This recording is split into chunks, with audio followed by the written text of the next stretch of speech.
Mr. Anjo Iliana, abay tuluyan na nga kakasuhan dahil according to Mr. Ryan Agoncillo sa kanyang latest interview ay inisplok niya po sa publiko kung ano po yung necessarily step na ginagawa ng management ng Itbulaga matapos nga na lumaglabas ng iba't iba na mga sikreto at ilan sa mga kaganapan sa Itbulaga na kung saan ay hindi po nanahimik ang management ng Itbulaga patungkol sa mga paninirang ito. So panoorin po natin ang ilan sa mga statement nitong si Mr. Ryan Agoncillo patungkol sa bagay na ito. Of course, bago yan, if you haven't subscribed yet to my YouTube channel, please don't forget to like, share, and subscribe at i-hit mo na rin ang notification bell for more showbiz updates. So panoorin po natin ito. Yeah, so we remain a solid unit. Do you get shocked na parang, my God, where are these things coming from? Wala na, nakasama niyo before yung mga, ito si Anjo. Diba? Parang, saan galing to? Well, as far as I know, the management is taking the necessary steps. But further than that, I have no more comment. Ang mundo natin ngayon may karampatang action ng mga bagay. Mag-double cuts, one for all, one for one. Yeah, so we remain a solid unit. Do you get shocked? According to Mr. Ryan Agoncillo, nang matanong po siya ni Miss MJ Marpori patungkol sa mga nilabas nga nitong si Mr. Anjo Iliana sa publiko na personal nitong inaatake ang Itbulaga itself and at the same time ang mga host na kabilang dito po sa nasabing show. According to Mr. Ryan Agoncillo ay hindi po kayang manahimik lang at palagpasin ng ilan sa mga ginagawa ni Anjo Iliana against Itbulaga. Sabi nga ni Mr. Ryan Agoncillo, lahat daw ng ginagawa natin ay lagi pong meron pong necessarily step na ginagawa para po talagang ito pong si Anjo ay masampahan na ng kaso. Kasi nga naman sunod-sunod na po yung kanyang mga sinasabi sa publiko. Dahil lang po sa kakapiranggot na pera, na parang doon po kasi sa kanyang live video sa TikTok, bago po siya maglabas ng ilan sa mga splok, ilan sa mga statement at ilan sa mga kwento at sikreto ng ilang mga dabber cards, inihiling niya po yung kanyang mga viewers na maglaglag ng pera, umaga mag-send ng gift para sa kanya, para nga naman na meron siyang kitain, doon po sa kanya pong sinasabi. Parang tuloy sabi ng mga netizen na yun daw yung pwede niyang panggastos dun sa mga kasong pwedeng ihabla sa kanya ng Itbulaga management. So nagsalita na po si Ryan, nagbigay na po siya ng idea na hindi nga po pinapalagpas. Akala po ni Mr. Anjo Iliana na okay lang lahat ng ginagawa niya, pero according to Mr. Ryan ay meron na pong ginagawang necessarily step, kasi marami po mga dabber cuts ang naiinip sa kung ano po yung gagawin, ano po yung pwedeng gawin ng Itbulaga para kay Anjo. Kung matatandaan po ninyo, ay ang dami niya po mga sinabi sa publiko na dito po sa loob ng Itbulaga may sindikato at meron din siyang sinasabi dito na si Jose Manalo patungkol sa pangaagaw ni Jose.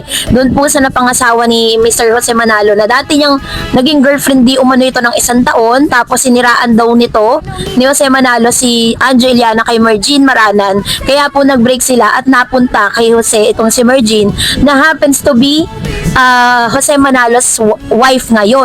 So, at lumabas din yung totoo niyang hangarin na kaya niya ginagawa to kasi galit din siya kay Tito Sen, kung saan si Tito Sen daw ay tuta ni BBM dahil nga siya po ay talagang true-blooded Duterte talaga siya, yun talaga yung sinusuportahan niya.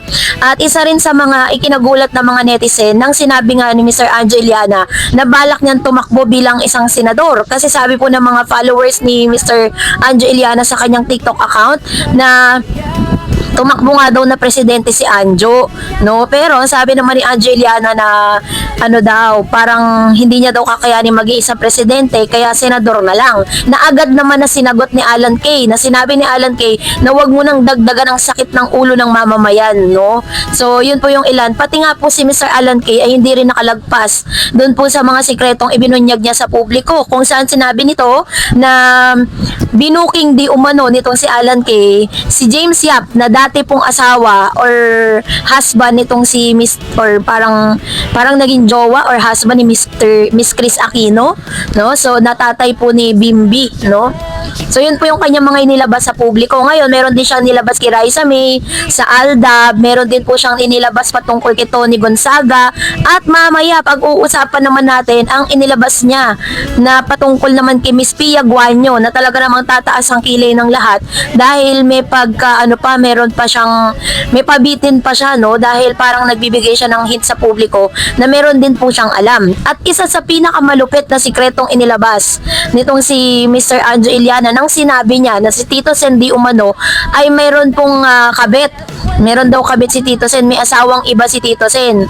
So, lahat po yan ay sinabi niya po yan sa publiko na hindi po syempre nakalagpas sa ilang mga netizen na ipinopost din sa kanilang mga account.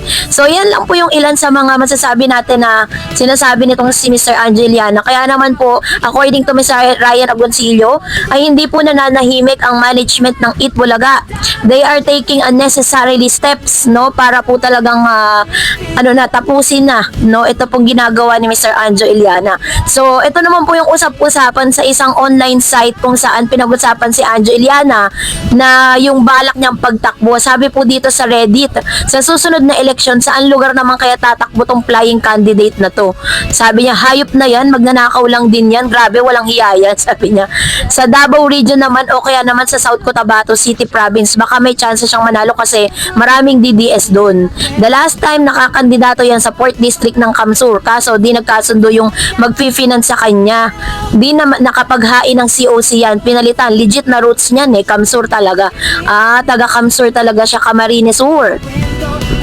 And baka kaya masama loob willing manlaglag tapos hindi pa pinapayagang bumalik sa Itbulaga. Ba't ba siya umalis? Nagka-issue ba? Sabing ganon. Nahingi siguro ng malaking talent fee pa rin kahit laos na. Kung makikita mo rin siya sa latter years niyan sa Itbulaga, halos wala namang bilang which is true No talent, no chemistry, not even funny. Buti nga tumagal pa siya dun Parang dahil tropa lang na lang yan kaya tumagal yan. Sabi diyan, palakasan daw sabi ng Tukmol, kaya nagtagal yan doon kasi kahit wala namang ambag kasi malakas siya sa TBJ. And then sabi pa ng isa, hindi na lang nagpasalamat na may trabaho pa Halos background na lang siya doon, wala namang naambag, kakaya naman siya. Nagdemand tapos sila Jimmy Santos and Ruby hindi. Sabi pa you mentioned Jimmy and Ruby na may grievances din sa EB about their firing. Ayan, so ito yung kanila mga komento. Talagang wala pong mga netizen ang uma-agree doon sa ginagawa nitong si Mr. Anjo Iliana sa publiko, no. So kaya naman na intayin po natin kung ano pong ilalabas official statement po ng Itbulaga patungkol sa kanilang mga necessary step na talagang ginagawa nila against Anjo Iliana. So, that's it for today. For more videos and updates, please don't forget to like and subscribe, and please don't forget to follow my Facebook page, Dareds TV and Dareds Channel. God bless everyone.